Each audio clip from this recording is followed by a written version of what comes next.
And ముఖ్యంగా food facilities Andhra పీపుల్కి లేకపోతే తెలంగాణ పీపుల్ కోసం ప్రత్యేకంగా తెలుగు వంటకాలు ఇక్కడ చేస్తున్నారు, దానికి తగ్గట్టుగా షెఫ్ కూడా ఉన్నారు అన్నట్టు వింటున్నాను. ఫుడ్ ఎలా ఉంటుంది ఓవరాల్గా మీ 2 years ఎక్స్పీరియన్స్లో వాల్యూ అడిషన్ ఏమైనా జరిగింది అంటే ఏం చేస్తారు? ఫుడ్, వాల్యూ అడిషన్ ఈ రెండింటి గురించి. మాకు ఇక్కడ 22 మెసెస్ అయితే ఉన్నాయి. అందులో తెలుగు వాళ్ళకి సపరేట్ ఉంది. వీక్లీ ట్వైస్ చికెన్ పెడతారు, డైలీ ఎగ్ మార్నింగ్, ఇంకా మనకి డైట్ ఫుడ్ అని ప్లాన్ చేస్తారు కూడా. ఓకే, ఆఖరిగా నువ్వు ఏ అవుదాం అనుకుంటున్నావు అండ్ నీ విజన్ ఏంటి? నీకు తగ్గట్టు ఇక్కడ ఫెసిలిటీస్ సపోర్ట్ చేస్తున్నాయి ఆ ఫ్యాకల్టీ పరంగా అన్నిటి పరంగా ఎలా అనిపిస్తుంది? ఇన్ ఫ్యూచర్ ఏమవుదాం అనుకుంటున్నావు?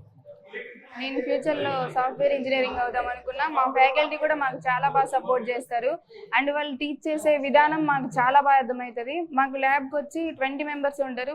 ఓవరాల్ క్లాస్లో 60 మెంబర్స్ ఉంటే 20 మెంబర్స్ని డివైడ్ చేసి కూర్చోబెడతారు. 20 మెంబర్స్కి కూడా 2 టీచర్స్ ఉంటారు, ఒక మేల్ ఒక ఫీమేల్ ఉంటారు. మనకి ఏ డౌట్ వచ్చినా వాళ్ళే వస్తారు.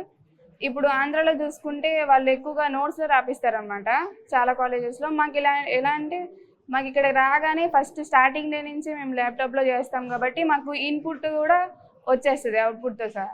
ఇక్కడ 3000+ మెంబర్స్ సైనిక్ స్కూల్ వాళ్ళు ఉన్నారు అండ్ ఇక్కడ బాగుంటుంది కాబట్టి వాళ్ళు చిన్నప్పటి నుంచి ఇక్కడే చేసి మొత్తం స్టడీ కంప్లీట్ అయ్యే వరకు ఇక్కడే ఉంటున్నారు. సెక్యూరిటీ బాగుంటుంది గర్ల్స్కి.